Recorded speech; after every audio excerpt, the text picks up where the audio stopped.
Hey friends, Kevin Inoue here, Fight Designer LLC. I shared a quick reel of this on my Instagram for Fight Designer earlier, and it got a lot of interest, so I figured I'd share some updates.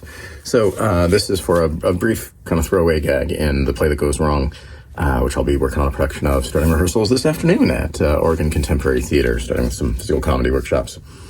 But one of the gags is there's a shotgun, presumably hunting weapon of some sort, that is brought out and eventually falls apart on cue.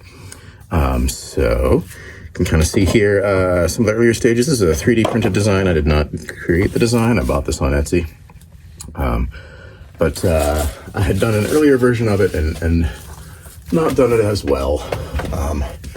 So I didn't get the break action locking mechanism to work on the earlier one. So I just kind of like glued it all together. So this is my earlier version. This one is completely no moving parts. Well, actually the triggers kind of wiggle, but anyway, this one's just a inert kind of dummy gun. But I did lengthen the barrel because the design as it's sold on Etsy has kind of a short barrel. And what I was really looking for was a hunting weapon. So the kind of things that you see actually in the Olympics and the skeet trials right now. And for that, I really wanted that longer barrel look. But I also like the sort of wealthier implications of an over-under compared to the old like side-by-side coach gun that you see from the Denix props and the more readily available rubber props or other sort of old west coach gunny kind of things. That wasn't really the right vibe, I thought, for the Play That Goes Wrong. Just as a comparison, here's a side-by-side double barrel, also 3D printed, also in the midst of like patching and painting. And repairing, because this one fell off of my rack and broke. I did this one before I had the plastic stapler, so that's been another tool in reinforcing the seams, is the plastic staplers and plastic welder to try and patch some of that up. So this is an example of pre-done work. Also with a slightly lengthened barrel though, because it's rare for, unless you're robbing a bank or keeping it in the car or a stagecoach, we don't really want that short barrel.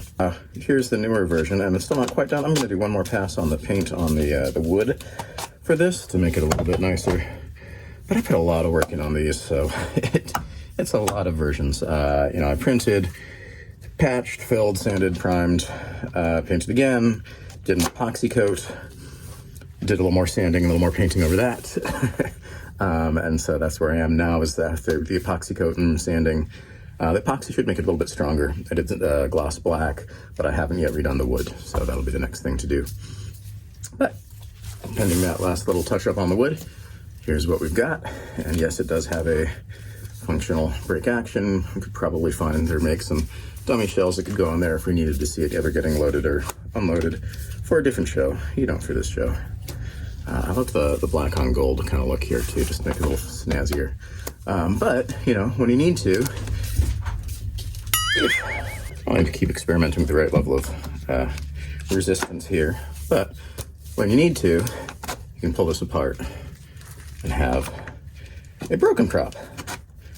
So I may make those a little shorter and or a little looser, or it may also loosen up over time and with rehearsal.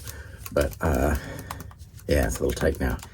I'd rather have it too tight and need to loosen it than the other way around. Although, frankly, I think it's not too hard. All you gotta do is add a little paint or glue or something. Or if it's too tight, just sand it off a little bit. Or even just wait a bit.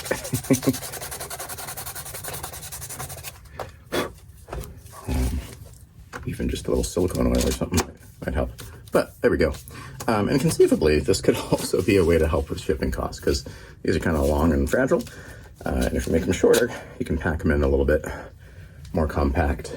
And just for real shotguns as well. So I see these, takedown shotguns and takedown shotgun cases not too infrequently. Because it's just, they're big and a pain to move around. All right, just a little oil. Let's see what that does to it. There we go. Yeah, super easy. So now we have the prop that as they turn,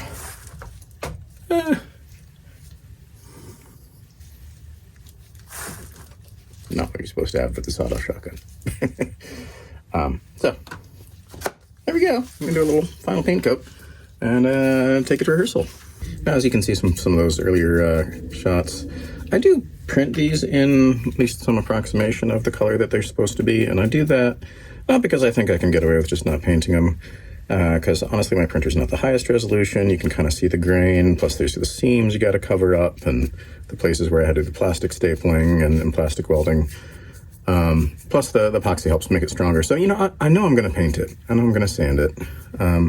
But what that means is then if it scrapes somewhere, if it gets some wear and tear, you know, anybody who's tried a quick adaptation of some of the blank or airsoft guns by just painting over the orange tip knows that after a while, drawing it in and out of the holster, things like that, it's going to start to wear through, and you're going to kind of be able to tell that this was originally an orange muzzle and not black. So this way, if and as it wears, it should at least look a bit like the color it's supposed to look like. What we got underneath my tape there? Clean that off. Good news is cleaning stuff off of gloss paint is fairly easy. So yeah, I try and do a little nicer job with the paint than we get just from printing anyway, but you know, and is it overkill? Yeah, I used a filament for the wood stuff that actually has wood in it. The idea is that then it can be sanded and stained and look more like natural wood, and it's kind of a pain because it does also, it's more likely to clog the nozzles. It takes a little longer because I got to stop and clear it out periodically. Probably shouldn't have bothered with that and just gone with sort of a general brown corn-based plastic like I did for some of the other stuff, just because it would have been quicker and easier, and it's going to look the same by the time it's painted, and even if it wears through a little bit, it'll still look fine. So, you know, lessons learned. There's times when I can get away with that and times when I can't. But, you know, we're getting there. So, until next time, Kevin Inoue, Flight Designer LLC. And stay safe, stay sane, stay healthy. See you next time.